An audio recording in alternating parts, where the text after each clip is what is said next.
Madam Chief Justice, I rise before you. I know it's been 2 long days. Please bear with us to oppose the petition filed by several petitioners. It is the first time in the history of this country that we now have 8 petitions. It must be a new strategy to disable the president-elect to mount a defense against 8 petitions within 4 days. But we didn't manage the impossible, and we now present our defense as follows. First and foremost, my lords, let us appreciate that these consolidated petitions arise from a presidential electoral contest. It is an electoral contest. Ideally situated, or it should ideally be resolved by electorate, the Kenyan voters, not by a court of law.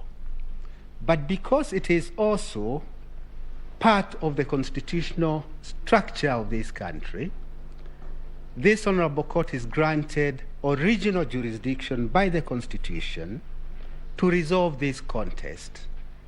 But in resolving this contest, it is necessary to bear in mind that all you have are affidavits filed by the contestants.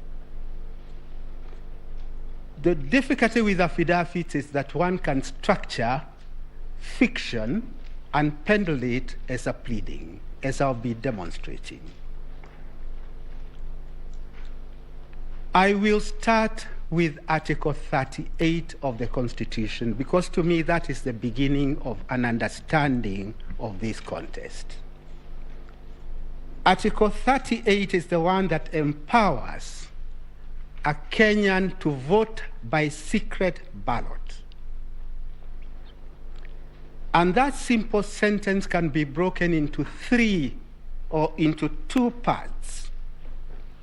Voting by secret ballot, meaning it confers on the individual power to exercise a freedom of choice, unhindered by anything. Number 2, or the second part of it, the vote gives the citizen a power or a badge of dignity for self-actualization. Self-actualization in the sense that a voter is entitled to vote for a candidate of their choice. Article 38, to my understanding, therefore becomes the beginning of the understanding of the correct situation that is before this court. It is common ground, and this is important, my lords, that on 9th August, voting took place everywhere in this republic. There is not a single place that presidential election was not held.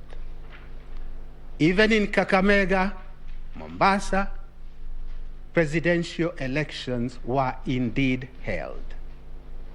There is no area in this country that did not participate in that voting.